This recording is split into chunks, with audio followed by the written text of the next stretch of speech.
So, I imagine I don't have to introduce you all to Tim Pool. He is a massively overpopular and overpaid political pundit who is possibly one of the most evident grifters I've ever seen.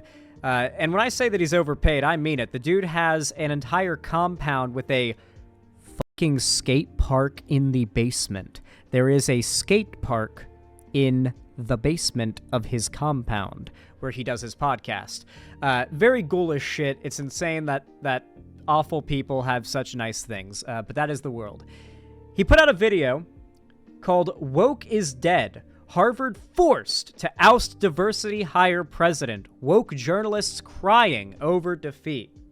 Now, Tim Pool is, he's basically nothing but a right-wing culture warrior. Like, that's all he does is, like, right-wing culture war shit. And he doesn't care about much else other than trying to say that we're on the verge of civil war and have been for the last 15 years, apparently. And any day now, the civil war is going to happen, he promises. He's also famous for his claims about how the 2020 election would go in the favor of Trump. And boy, was he confident. Boy, was he confident. I think Kamala and Biden might be throwaway candidates. They know they're going to get steamrolled in the election. I really don't see the Democrats winning this. I think it's fair to say Trump's going to win re-election. I think about Trump this every time Tim Pool makes a victory, statement. which shocks the left. I think we're looking at a Trump victory, man. Trump 2020 landslide, even with everything going on with COVID. I think that's what we can expect. I wouldn't be surprised at all if Trump had a 49-state landslide. I think we could see a 49-state landslide. We may be looking at a Mondale-Reagan-type scenario where Trump landslides 49 states. And we may see a 49-state landslide. Maybe a 50-state landslide. That'd be amazing. I think we might be seeing a 49-state landslide. I just really think it's more likely that Trump wins 520 electoral votes. No amount of mail-in ballots will matter. If Trump gets 537 or 36 or even 538 every single electoral vote, we all know Joe Biden will lose. Like, let's be real, man. As I've stated 1,000,001 times, Donald Trump's going to win. The Republicans are going to sweep. Ladies and gentlemen, Joe Biden has defeated Donald Trump.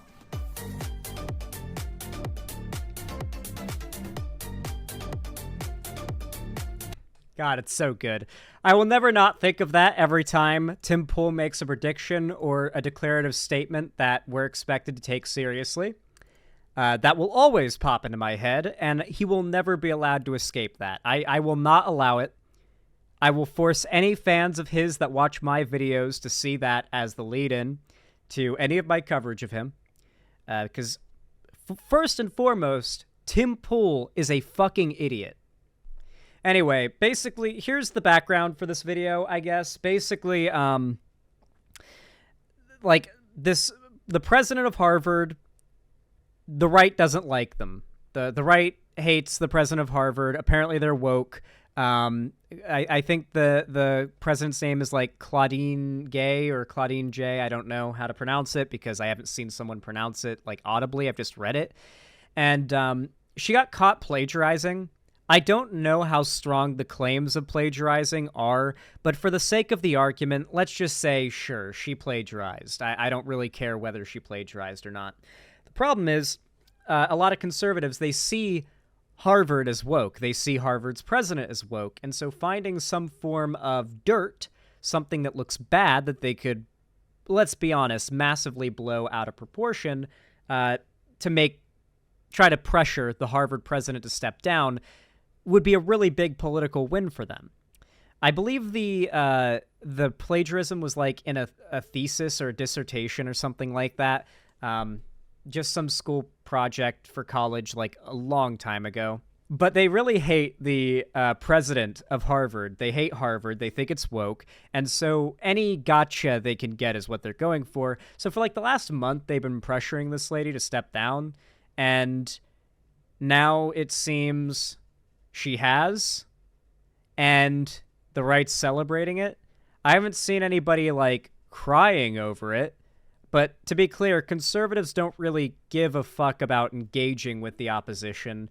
Their engagement with the opposition begins and ends at attempts at bullying. They insult the opposition. They belittle the opposition for daring to disagree and not have the same opinion as them. But then they also cry bully the opposition and act like they're the ones who are oppressed for not agreeing with the left. The president of Harvard has finally resigned. And not because she defended very extremist statements from far left extremists, but because finally, after I think like 50 plus accusations of plagiarism, she had no choice. Now, I think what we're seeing here is not acceptance that she did something wrong, but it's recognition that the woke pushed too far and we're experiencing too much collateral damage. But it's a good sign. Wokeness is on the way out. It's a good sign. Wokeness is on the way out. You know what this reminds me of? When PJW back in the day would say conservatism is the new punk rock, or before that when he would say the left is getting, or the right is getting funnier and it's making the left nervous. Ah, yes, wokeness is on its way out, just like Trump was going to win a 2024 or 49 state landslide. Ah, yes. It's the simultaneous, like they have to be on the winning side, but they also have to be oppressed. Because that the claiming they're oppressed is for rage fuel, and then the being on the winning side always part is the fact that they have very, very fragile egos, and the reason they are so angry and like dismissive, but also they troll progressives is because they both hate and look down on you, and are threatened by you being progressive, but they need it to come off as them being above you and looking down on you and making fun of you, if that makes sense. They're trying to have their cake and eat it too. They want the left to be the losers, and they have to be a dominating force. It's one of the core tenets of fascism. It's one of the narratives that just resonates with people to get people on board with batshit ideologies, is convincing people there's a boogeyman, there's an enemy, and that enemy is simultaneously weak, so you can fight it, and you should be inspired to fight it because it's easy, but it's also dangerous and powerful because it's doing lots of damage and it's hurting you, which should also make you want to fight it. It's how you convince people to get to join a cult. It's a fact. It's a reality. From the Bud Light boycott, Target boycott, and now the resignations of more than one university president. We are seeing academics, real academics, people like, individuals on social media who actually want to uphold the values of meritocracy, celebrating. Wait, did he say we're seeing academics, actual academics? Well, okay, people on social media celebrating. Where was he going with that originally? The reclamation of standards in universities. Now, for the longest time, there's been a debate. Many people have argued with me that the universities are the cause of the rise of wokeness. That is not correct. They are a massive component. They are the physical world hub. But the main component, I believe... The fact is that colleges have always been this place where people who, like, ideally, and this has become less and less the case as college has become less accessible to people, but back when college was, like, way more accessible, here's, like, the ideal situation, right? And at one point it was kind of like this. You would do your best in school, try to get the best grades you can, so that maybe you can go to a really good college that's far off and away. And maybe you live in a small town. Maybe you live in a town of like 10,000 people, and that's the only people you've ever known your whole life. And then you turn like 18, you graduate high school, it's time to go off to college, and you end up taking a flight or a long road trip, maybe dozens of hours away, days away, to a completely different state. You're meeting completely different people. Maybe you're in a big city, but you're at a hub of learning. You're at a hub of learning. You're going to meet a lot of different people. You might come from a place where there's like 5 non-white people in the town that you grew up in. And now you're going to be at a school that has possibly a very diverse peerage. And because of that, a lot of young people who might have had a very certain mindset growing up are going to be exposed to a whole new world of thinking when they get to college. And that does tend to make more conservative Zoomers more progressive, and not the other way around. This has led to a lot of conservatives trying to argue that colleges make kids woke. Now, on top of that, and I'm sure Dim Tool here is going to get to it in a moment, colleges also try to teach the actual truth, and reality, as they say, has a liberal bias. And the right doesn't like reality being taught. They have tried to ban the teaching. Well, they have banned the teaching of AP psychology in Florida. They want to ban the teaching of parts of U.S. history that go over slavery and how bad it was and how white people benefited from it and fought against its abolishing. They want it to seem like slavery was this inevitable thing that everyone did, and it was actually conservative Republican white dudes who got rid of it, and Democrats are actually the real racists. If that's not what's being taught, they don't want the Civil War or slavery to be talked about at all in schools. In that case, they try to argue it's teaching white kids to hate themselves. I've also seen a lot of Nazi posts on Twitter lately talking about how Biden is bringing in swaths of barbaric immigrants from third world countries and telling them to hate white people and unleashing them on the streets. I actually saw a tweet that said that today.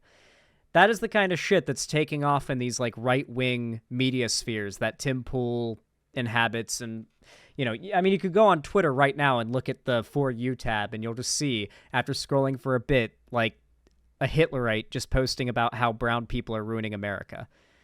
The site's really, really fallen off. It was actually social media, which is why we see the rise of wokeness at the exact same time in every single country. Now, I know, they're going to say, not every single country. Well, okay, that's...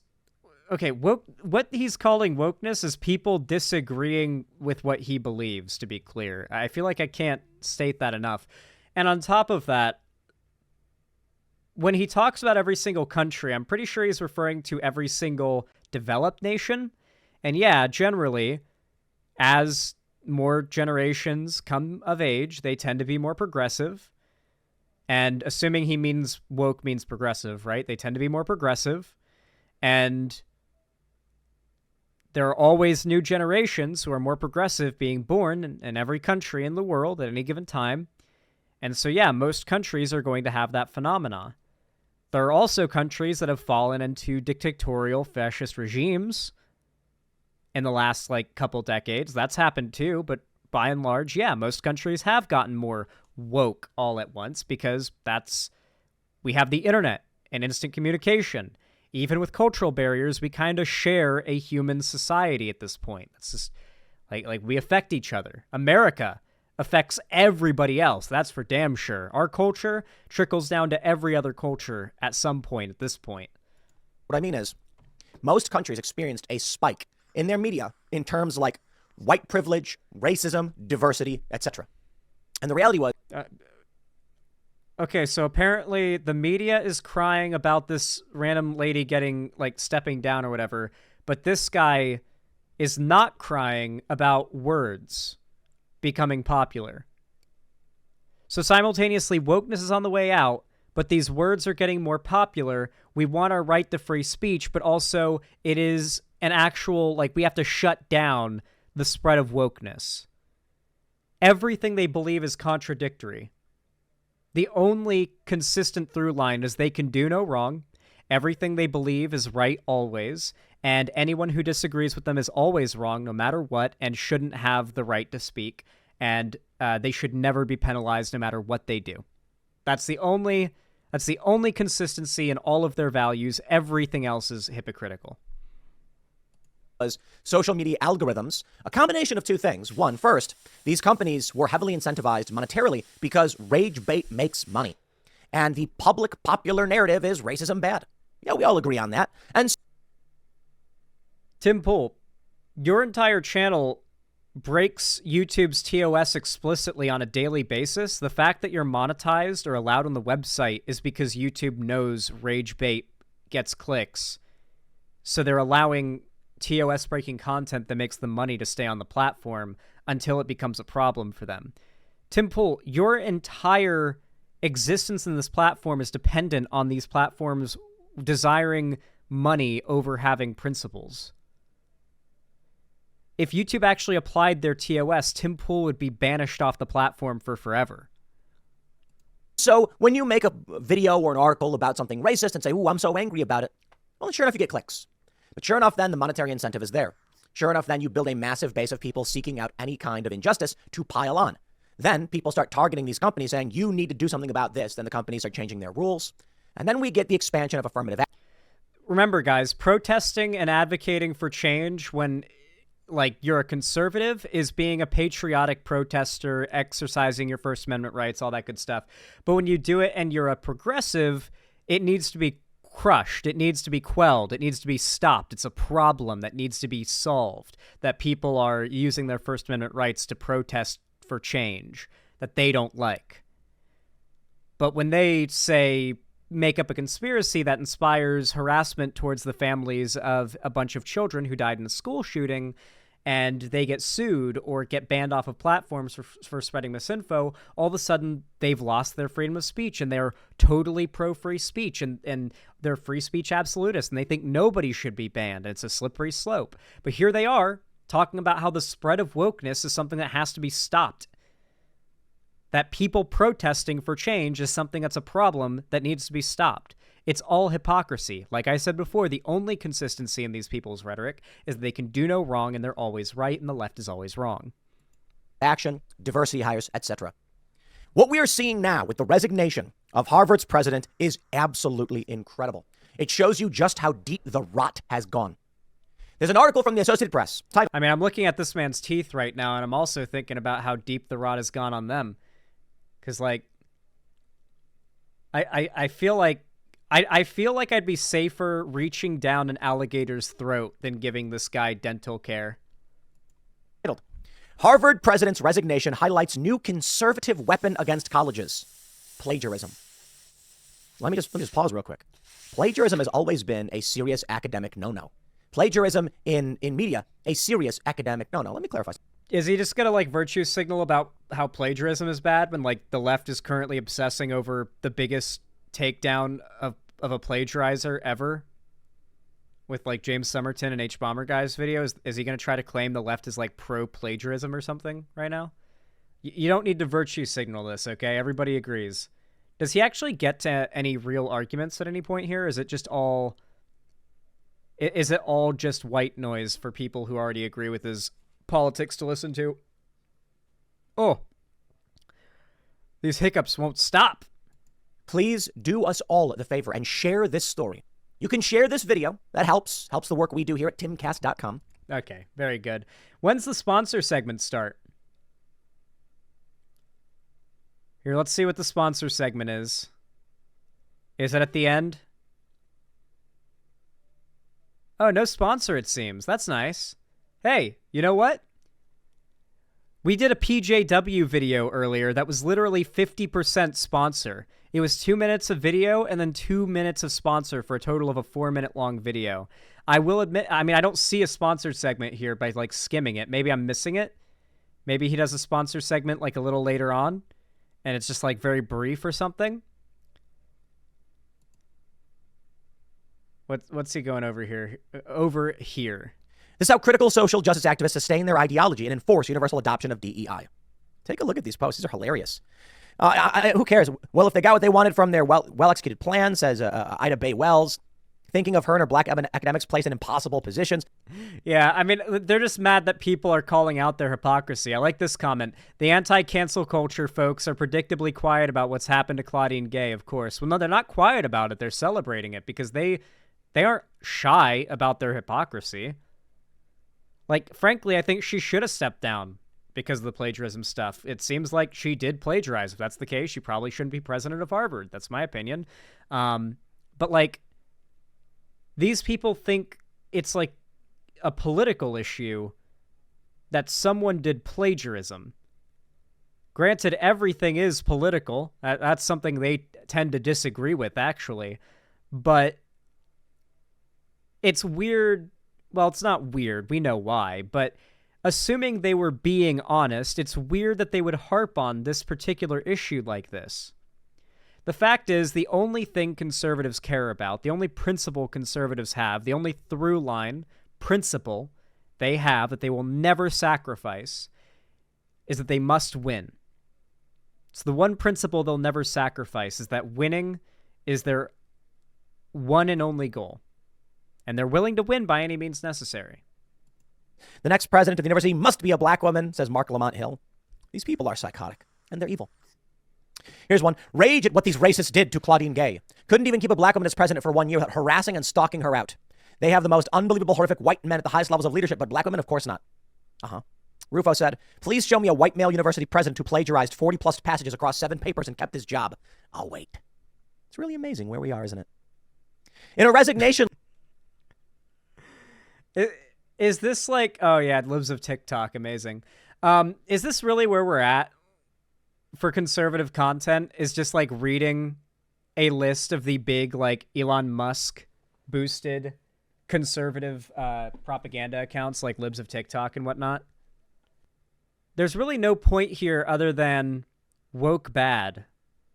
Because like conservative content has actually gotten to the point where it's stopped being like lefty owned videos that are meant to make any arguments, and they've started to become almost solely entertainment for conservatives, right? Like there's no engagement with arguments. It's just everybody here already agrees conservatism is right. Let's make fun of the left. With like ad hom insults where there's not really an argument to engage with. So it's like, or it's like a video where they're like, ah, yes, this thing happened. That means we won and woke is dying. See this, guys? Woke is dying. We're winning. Woke is dying. And that's just the whole video. And it's like, is woke dying? Because all the stats seem to show that Gen Alpha and Gen Z are astronomically more progressive than millennials and Gen X. And millennials and Gen X are way more progressive than boomers and the lost generation or whatever the fuck came before. So yeah, they're just delusional. They need their rage bait to satiate one half of what keeps them online watching conservative content, and they need their victory fuel. Their like hype. They need their like, ah, yeah, your back pats. Like, yeah, we're winning. We're on the winning side. Yeah, we're totally owning those lefties. But then they also have to be perpetually losing to this unstoppable disease of wokeness that's simultaneously taking over and also on its way out. It just, how do you engage with this? It's so convoluted, and it's nothing. It's nothing. It's just garbage for people who already agree with everything that he says and believes to listen to and not really pay attention to be honest. I don't even think conservatives would listen to this and like it, because he's not even making progressive arguments. He's just rambling about nothing. Like how this means wokeness is on the way out. It's just garbage. Simple as.